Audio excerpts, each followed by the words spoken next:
So whenever someone said to me, it can't be done, I heard it can be done. When they said no, I heard yes.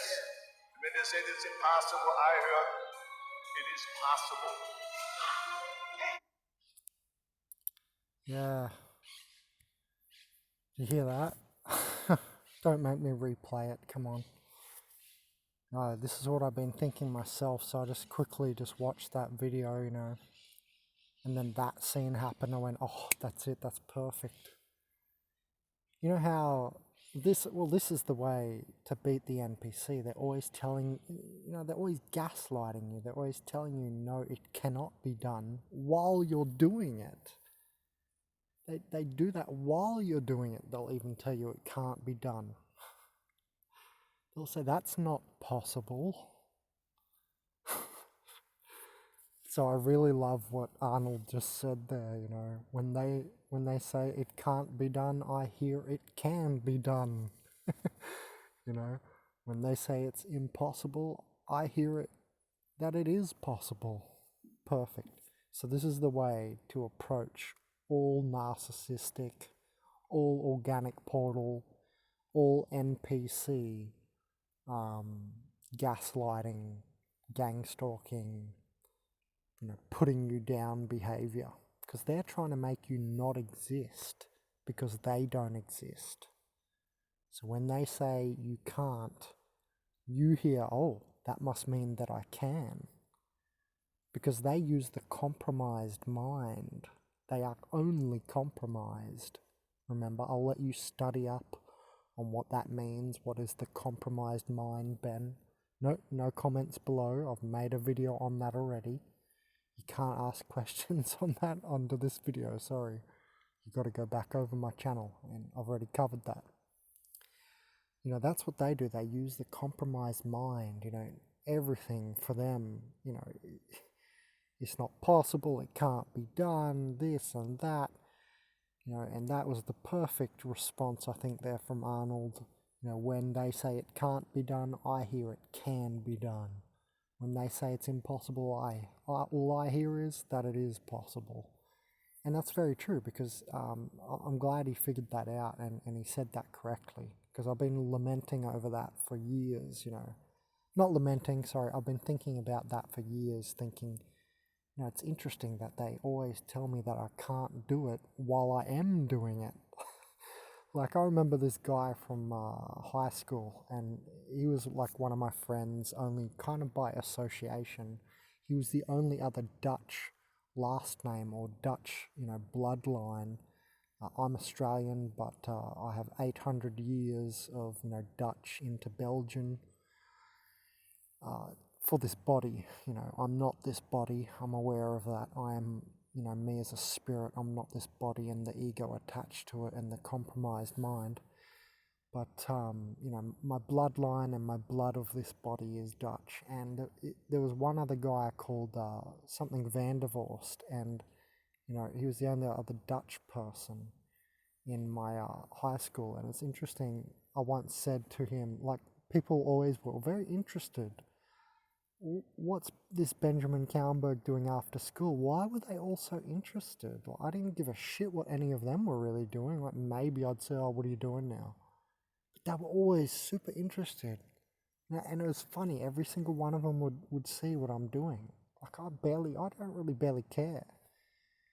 Like, I'm often, if I see you after 10 years, I'm barely even going to ask you what you're doing. Not out of, like, you know, egocentric selflessness and thinking you're nothing or something. Just, I'm not that focused in that way, because it's a type of jealousy, if you've noticed. They want to, you know, vindicate and validate themselves that they've, you know, taken some better worldly path. They've got money and a family now or something, you know. They're like, ooh, how did Ben's life turn out? They don't get it, you know. So it's that type of ego jealousy where they want to vindicate themselves off of your, like, misery or something. That's what I'm talking about. And so, you know, I always had this with a lot of people. They'd come up and ask me, oh, what are you doing? What are you doing? Very interested. You know, it's like this over-interested like sort of feeling behind them asking what I'm doing, not just a like way I would say, oh, so what are you up to now? You know, they'd be like, what are you doing? What are you doing? You know what I mean? So that's what I'm talking about. Anyway, and he said that sort of thing to me, and I said, oh, I'm, what did I say? I forget, but at the time I just switched like vocation completely. I can't remember if it was when I moved down to Gold Coast from Sunshine Coast and started university, or if I went from before that at Sunshine Coast. I actually did a couple of months of an apprenticeship in floor laying and stuff, and woodwork sort of jobs like floor sanding, floor laying. Really good money, but back-breaking work, literally. Almost all of them had back problems, and that's the reason I stopped. I went, yeah, no, I'm not going to go there.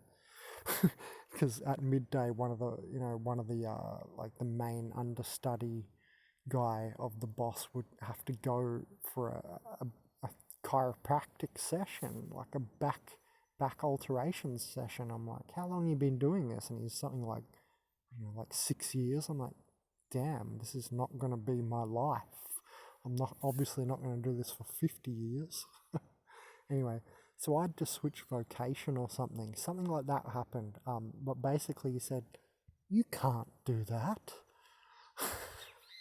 And I realized at that point, yeah, this guy is definitely not like a friend. This is definitely just by, association, that our parents are friends over the whole thing, that he was the only other Dutch person, in my grade at high school. So our parents just managed to become friends, because my parents are definitely NPC like that and worldly.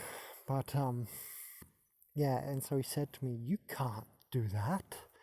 So I'm pretty sure it was when I went from floor laying and I just moved down to Gold Coast. Yeah, I'm pretty sure that's when it was, in about 2007, 2008, when I just moved down to Gold Coast and started university. And I just started a course at university in management, and it was surfing studies, so sports management. So like I can be like a personal trainer and for an athlete or something. And he said, you can't do that. I'll never forget the voice he said it to me in, because he honestly believed his words. You can't just switch vocation. Because before that, remember, I was in an apprenticeship floor laying. Right, these NPC organic portal people, they're the people who hold a career. They do the one thing their whole life because they're monotone, right? I'll talk about it more in another video. I just want to keep on the point I'm talking about now, because I think that was very funny, because he totally believed his words. I could hear it in his voice. He was like shocked. He was just in shock that I switched vocation from floor laying and floor sanding, right, doing an apprenticeship as a tradesman, to suddenly doing sports management surfing studies. That was my diploma before my degree at university. Before my Bachelor of Business double IT majors degree, I did a little diploma from the Bachelor of Exercise Science degree, and he was just in shock. I'm pretty sure he did do a small gasp before his words. He was like, oh. That energy, like, you can't do that. And I was just like, what? Instantly, the first thing that went through my mind was, this is definitely a person only by association. That was literally the code that ran in my head. I realized this is not a friend, this is only a person I know by association. It was just, I'll never forget how shocked he was that I could switch vocation. Like, woo. So anyway, I think that was a really good line from Arnold there. They tell you can't, that definitely means that you can, right? Because they're gaslighting you. Gaslighting is trying to stop you achieving things and trying to make you think that you can't do stuff, and trying to make you think you're insane and incompetent and so on. So yeah, just wanted to put that one out there under the organic portal theme. They will always tell you that you can't, that it's impossible, and so on and so forth. Okay, so that's the point of this video, that's the conclusion. That's organic portal, NPC, soulless, spiritless humans behavior. Because as we see, spirit endures, right? Spirit can do anything. You can do anything you want, but you have to want it. Like when you listen to that video from Arnold, he's like going on about how he couldn't wait to go to the gym. It got him one step closer to his goal. Right, so he had to endure many gym sessions, blah, blah, blah, to be Mr. Universe, etc. But the point is that the NPC will always tell you, because they're a non-player character, they'll tell you not to play. They'll tell you you can't, and it's impossible, these organic portals.